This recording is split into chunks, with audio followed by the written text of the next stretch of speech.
Dans votre numéro de Hygiène bucco-dentaire en officine, réalisé en collaboration avec Colgate, je vais passer en revue tout ce qu'il faut savoir sur l'halitose afin de conseiller au mieux vos clients. Qu'est-ce que l'halitose ? L'halitose est le terme générique correspondant à la mauvaise haleine, c'est-à-dire une odeur perçue comme désagréable émise lors de l'expiration.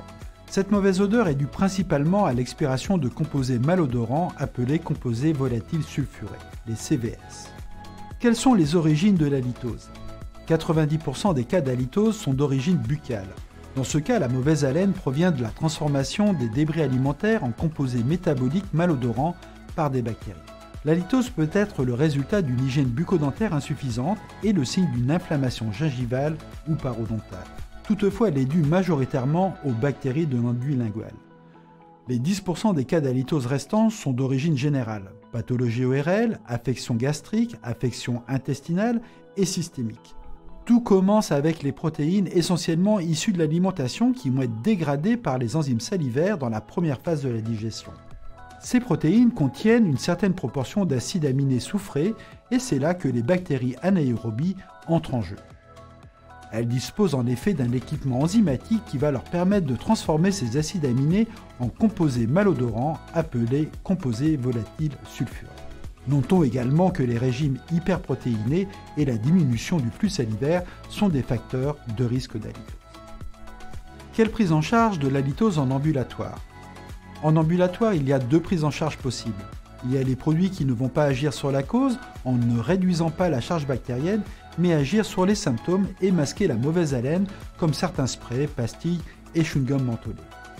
Et il y a les produits qui diminuent les odeurs en traitant la cause, avec un antibactérien, et les symptômes en neutralisant les CVS. On peut utiliser un ou plusieurs modes d'action, le fait de les coupler renforce l'efficacité. Quel protocole idéal pour traiter l'halitose ? Pour traiter efficacement l'halitose, il faut un brossage des dents après chaque repas pendant 2 minutes, avec un dentifrice antibactérien qui combine plusieurs modes d'action pour agir à la fois sur les bactéries et les composés volatiles sulfurés responsables de l'halitose. L'association fluorure d'étain, fluorure d'amine inactive les bactéries productrices d'odeurs présentes sur la langue et dans la cavité buccale. Le lactate de zinc neutralise les composés malodorants tels que les CVS. Associez chaque brossage avec un nettoyage des espaces interdentaires avec les accessoires adaptés, brossettes et ou fil dentaire.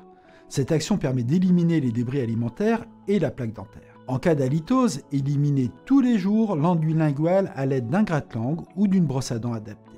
Puis un rinçage buccal pour renforcer l'efficacité du brossage avec un bain de bouche spécialement conçu contre l'halitose qui doit avoir à la fois une action sur la cause et sur les symptômes.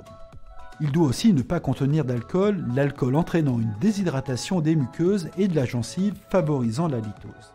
La plupart des chewing-gums, comme des pastilles mentholées, ont une action symptomatique de très courte durée sur la mauvaise haleine, à peine quelques minutes. Alors que les dentifrices et les bains de bouche antibactériens spécial halitose agissent sur la cause et ont une action longue durée de plusieurs heures. Merci de nous avoir suivis, je vous donne rendez-vous pour un prochain épisode sur les patients à risque de maladies parodontales de notre série Hygiène bucco-dentaire en officine.